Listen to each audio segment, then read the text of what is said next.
விட்டு என்னுடைய தாய் தந்தையினுடைய மனதை புண்படுத்தி விட்டு நான் ஒரு குடும்ப வாழ்க்கையை ஆரம்பிப்பேன் என்றிருந்தால் அந்த குடும்ப வாழ்க்கையில் எனக்கு வெற்றி பெற முடியுமா என்பதை சிந்திக்க வேண்டும். யாரு தெரியுமா? குழந்தைகள் சிந்திக்க வேண்டும். பெற்றோருக்கு துரோகம் செய்துவிட்டு செய்யக்கூடிய நிக்காஹ் இருக்கிறதே, இதில் ஒரு காலமும் ஜெயம் பெற முடியாது, இதில் வெற்றி பெற முடியாது. அந்த கல்யாணத்தினுடைய முடிவு அது 10 வருடத்துக்கு பிறகாக இருக்கலாம், அல்லது 30 வருடத்துக்கு பிறகாக இருக்கலாம், அல்லது 35 வருடத்துக்கு பிறகாக இருக்கலாம். அப்படியாக இருந்தாலும் பெற்றோருடைய மனதை புண்படுத்தி பெற்றோருடைய மனதை நோவினை செய்துவிட்டு நடாத்தி முடிக்கப்பட்ட நிக்காஹ்கள், திருமணங்கள் வெற்றி பெற முடியாது என்பதை குர்ஆனையும் சுன்னாவையும் ஷாஹிதாக வைத்து உங்களுக்கு முன்னால் இந்த செய்தியை சொல்ல விரும்புகிறேன். இது குழந்தைகளுக்குரிய செய்தியாக இருக்கட்டும். இதே நேரத்தில் பெற்றோருக்கும் ஒரு செய்தி இருக்கிறது. நீங்கள் பெற்றோராக இருக்கலாம், நீங்கள் அந்த குழந்தையினுடைய தாய் தந்தையாக இருக்கலாம். உங்களுக்கென்று சொல்லி ஒரு இஸ்லாம் ஒரு வரையறையை தந்திருக்கிறது. நீங்கள் இப்படித்தான் நடந்து கொள்ள வேண்டும், குழந்தைகளை இப்படித்தான் நடத்தாட்ட வேண்டும். ஒன்றிருக்கிறது குழந்தைகளுடைய தர்பியத், குழந்தைகளை வளர்ப்பதில் சொல்லக்கூடியது. எங்களுடைய பெற்றோரை பொறுத்தவரையில் நம்முடைய நாட்டிலும் சமூகத்தில் எப்படிப்பட்ட ஒரு நிலைமை உருவாக இருக்கிறது சொன்னால், குழந்தைகளை கூடுதலாக நம்புகிறார்கள். ஓவர் ட்ரஸ்டிங், அவர்களை அளவுக்கு மீதமாக நம்புகிறார்கள். என்னுடைய குழந்தை இப்படி செய்யக்கூடியவன் அல்ல, என்னுடைய குழந்தை யாருடன் புழங்கிக் கொண்டிருக்கிறார், அவருடைய நண்பர்கள் யார், அவருடைய கூட்டாளிமார்கள் யார், அவருடைய நண்பிகள் யார், இதை பற்றி எல்லாம் தாய் தந்தை அலட்டிக் கொள்வதில்லை, அதை பார்ப்பதும் இல்லை. என்ன படிக்கிறாரு, என்ன பாடத்தில் ரிசல்ட் எடுக்கிறாரு, இதைத்தான் பெற்றோர் கண்டுகொள்கிறார்களே தவிர யாருடன் சகவாசம் வைத்திருக்கிறார்கள், யாருடன் பேசிக் கொண்டிருக்கிறார்கள், இதை பற்றி எல்லாம் கவனிப்பதில்லை. 25 வருடமாகிவிட்டது. மகன் செய்தி அனுப்புகிறாரு வாப்பாவுக்கும் உம்மாவுக்கும், என்னுடைய விருப்ப பிரகாரம் ஒரு நிக்காஹ் செய்து கொள்ளப் போகிறேன், எனக்கு ஒரு பெண்ணின் மீது காதல் இருக்கிறது, இந்த காதல் கல்யாணத்தை தான் நான் விரும்புகிறேன், இதற்கு நீங்கள் அனுமதி கொடுக்க வேண்டும் என்று சொன்னால் இந்த 2 பேரும் நிற்கிறாங்க. அன்பான சங்கையான தாய்மார்களே, பெற்றோர்களே, சகோதரிகளே, நிதானமாக சிந்தியுங்கள். நான் இதை வரவேற்கவில்லை. நீங்கள் 25 வயதில் தலையை அடித்து வேலையில்லை.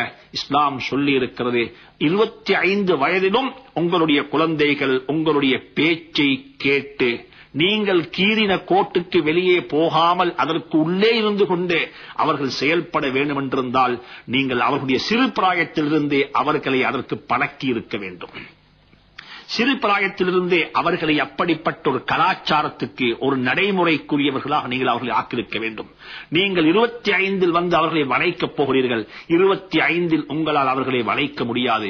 நீங்கள் அவர்களை எப்பொழுது தெரியுமா வளைத்திருக்க வேண்டும்? இஸ்லாம், குர்ஆன், நபியினுடைய சுன்னா சொல்லி இருக்கிறது, மிக தெளிவாக சொல்லுகிறது. உங்களுடைய குழந்தைகள் 7 வயதாகிவிட்டால் தொழும்படியாக சொல்லுங்கள், அவர்களை பள்ளி வாயிலுக்கு நீங்கள் அழைத்துக் கொண்டு செல்லுங்கள், தொழுகைக்கு பழக்குங்கள். அது மாத்திரமல்ல, அவர்கள் 7 வயதாகிவிட்டால் அவர்களை படுக்கையில் கூட பிரித்து படுக்க வையுங்கள். வெட்கத்தையும் வெட்க சுபாவத்தை அவர்களுடைய உடையாக, அவர்களுடைய ஆடையாக நீங்கள் ஆக்கிவிடுங்கள் என்றெல்லாம் இஸ்லாம் சொல்லித் தந்திருக்கிறது. அதையெல்லாம் பொருட்படுத்தாமல், அதையெல்லாம் கவனிக்காமல் கூற்று பாடசாலைகளில் ஒன்றாக ஆண் பெண் கலப்படமாக உட்கார்ந்து படித்துவிட்டு அவர்களுடைய மேற்படிப்புகளை அப்படியெல்லாம் செய்துவிட்டு அவர்களுடைய நண்பர்கள் நண்பிகள் எல்லாம் வீட்டில் வந்து எத்தனையோ பாட்டிகளை எல்லாம் செய்துவிட்டு அதற்கு பிறகு இவர்களும் உங்களுடைய பெண் குழந்தைகளும் உங்களுடைய ஆண் குழந்தைகளும் வயது வந்ததுக்கு பிறகு இன்று என்னுடைய நண்பியினுடைய ஒரு பர்த்டே பார்ட்டிக்கு நான் போறேன், இன்று என்னுடைய நண்பியினுடைய ஒரு கல்யாணத்துக்கு நான் போறேன் என்று சொல்லி எல்லாம் வீட்டில் உள்ள பெண்களும் வீட்டில் உள்ள குழந்தைகள் வெளியெல்லாம் போறாங்க. இதை பற்றி எல்லாம் பொருட்படுத்தாமல், இதை பற்றி எல்லாம் கண்டுகொள்ளாமல் இருந்துவிட்டு அவருடைய விருப்ப பிரகாரம் ஒரு நிக்காஹ் செய்ய போறார் என்றிருந்தால் ஏன் பெற்றோர்கள் துள்ளி குதிக்கிறார்கள்? ஏன் பெற்றோர்கள் சிங்கங்களாக மாறிவிடுகிறார்கள்? நீங்கள் செய்வது ஷரீஅத்தில் சரிதானா? நீங்கள் ஒரு பெண்ணை, ஒரு ஆணை பொறுத்தவரையில் அவருக்கு ஷரீஅத்தில் அதிகாரம் கொடுக்கப்பட்டிருக்கிறது, தன்னுடைய மனைவியை தனக்கு புரட்டிக் கொள்ள முடியும்.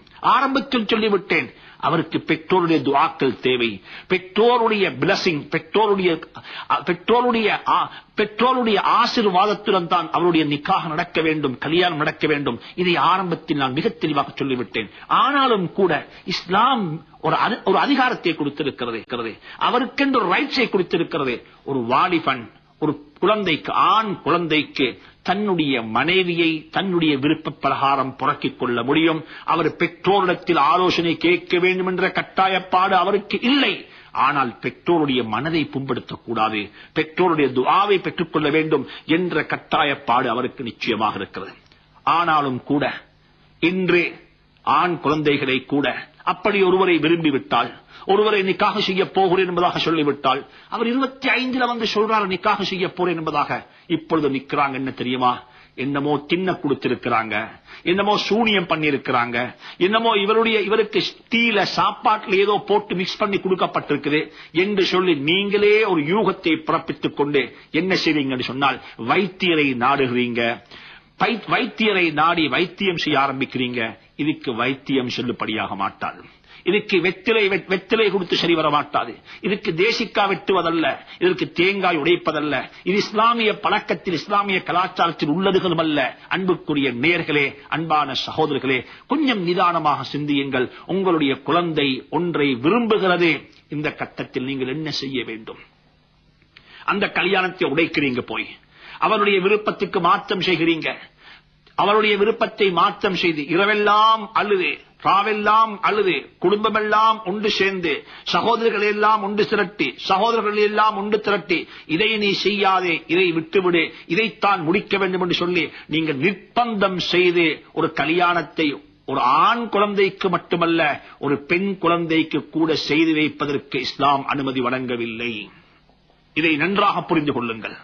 அப்படி நீங்கள் அவரை நிர்பந்தித்து, ஒரு பெண்ணை நிர்பந்தித்து, ஒரு ஆணை நிர்பந்தித்து ஒரு கல்யாணத்துக்கு நீங்கள் கல்யாண நடவடிக்கைகளை நீங்கள் நடத்தாக்குவீர்கள், நிச்சயமாக அதனால் வரக்கூடிய விளைவுகள் அனைத்துக்கும் நிர்பந்தித்த பெற்றோர்கள், நிர்பந்தித்த உறுப்பினர்கள் அனைவரும் அந்த பாவத்துக்கும் அந்த தவறுக்கும் அதற்கு பிறகு நடக்கக்கூடிய அத்தனை விளைவுகளுக்கும் அவர்கள் பொறுப்பேற்க வேண்டும் என்று சொல்லக்கூடியதை இந்த கட்டத்தில் ஞாபகப்படுத்திக் கொள்கிறேன். என்ன விளைவு நடக்கலாம் தெரியுமா? அவருடைய உள்ளத்தில் இருக்கிறது, இந்த பெண்ணைத்தான் நான் நிக்காஹ் செய்ய வேண்டும், எனக்கு அவள் விருப்பமானவள், நான் பழகிவிட்டேன், எனக்கு நன்றாக தெரியும் அவளை பற்றி.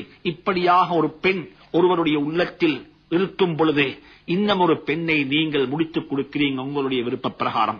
அவர் கல்யாணம் முடிக்கிறார் வாப்பாவுக்காக வேண்டி, அவர் நிக்காஹ் செய்தார் உம்மாவுக்காக வேண்டி, அவர் நிக்காஹ் செய்தார் குடும்பத்துக்காக வேண்டி. அவருடைய உள்ளத்தில் அது படுகிறதில்லை, உள்ளத்தில் அது தெளிவாகதில்லை. அன்புக்குரிய சங்கையான சகோதரர்களே, நீங்க என்ன தெரியுமா செய்வீங்க? இந்த நிக்காஹ் நடக்குது, கல்யாணம் நடக்குது, நிக்காஹுடைய கட்டத்தில் எல்லாம் செஞ்சு முடிச்சுட்டாங்க. 3 மாதங்களுக்கு பிறகு இவர் வந்த பெண் சொல்றாள், வந்துட்டு புதிய பெண் வந்து சொல்றாள், என்ன நிக்காஹ் செய்து 3 மாதம் ஆகுது, இதுவரைக்கும் அவர் என்ன தொட்டு கூட பார்க்கல, என் பக்கமாக நெருங்கவும் இல்ல, என்னை நாடுகிறாரும் இல்ல, ஏதோ தெரியாது என்று சொன்னதுக்கு பிறகு அப்பதான் அவர் சொல்றாரு, என்ன மன்னிச்சுக்கோங்க, உன்னை முடிக்கிற விருப்பம் எனக்கு இருக்கல்ல, என்னுடைய வாப்பா உம்மாவின் நிர்பந்தத்தின் காரணமாகத்தான் இந்த திருமணத்தை செய்தேன் என்று சொல்லி அந்த உம்மா வாப்பா பின் மீது பழி சுமத்தி விட்டு அந்த மாப்பிளை அப்படியே வீட்டை விட்டு வெளியே போக ஆரம்பிக்கிறார். அன்புக்குரிய சகோதரர்களே, அன்புக்குரிய தாய்மார்களே, நீங்கள் செய்தது சரிதானா? இந்த கட்டத்தில் நீங்கள் யோசிக்க வேண்டும். என்னுடைய மகனை போன்ற ஒரு மாப்பிளை என்னுடைய மகளுக்கு மாப்பிளையாக வந்தால் எப்படி இருக்கும்? என்னுடைய மகனை போல் ஒரு மாப்பிளை அவருடைய உள்ளத்தில் யாரோ ஒரு பெண் உட்கார்ந்திருக்க, யாரோ ஒரு பெண்ணுடைய அன்பும் பாசமும் காதலும் அவருடைய உள்ளத்தில் ஆக்கிரமித்திருக்க, அப்படிப்பட்ட ஒரு மருமகன் என்னுடைய வீட்டுக்கு மருமகனாக வந்து என்னுடைய மகளைக்கு மாப்பிள்ளையாக இருந்துவிட்டு 3 மாத காலத்தில் எனக்கு வேண்டாம் என்று சொன்னால் உங்களுடைய மனம் எப்படி புண்படுமோ? இதே போன்றுதான் உங்களுடைய மனதை போன்றுதான் நீங்கள் பார்க்க வேண்டும். ஏனைய முஸ்லீம்களுடைய, ஏனைய மனிதர்களுடைய உள்ளத்தையும் நீங்கள் பார்க்க வேண்டும். எனவே அன்புக்குரிய சகோதரர்களே, அன்பான தாய்மார்களே, நிதானமாக சிந்தியுங்கள். இஸ்லாம் என்ன சொல்லி இருக்கிறது? இஸ்லாம் 2ஆக பிரித்திருக்கிறது. ஆண் குழந்தைகளுடைய விஷயத்தில் உங்களுக்கு வாய் பேச எந்த அனுமதியும் இல்லை. உங்களுடைய மகன் ஒரு பெண்ணை விரும்பிவிட்டால், ஒரு பெண்ணை காதலித்து விட்டால் என்ன செய்ய வேண்டும்? நீ வராதே, இதற்கு பிறகு உனக்கு சொத்தில் பங்கு கிடைக்க மாட்டாது, என்னுடைய மௌத்துக்கும் நீ வராதே என்று சொல்லி நீங்கள் அவர்களை வெளியே அனுப்பிவிட்டால், இன்று அப்துல் ஜப்பாராக இருந்தவரே நாளைக்கு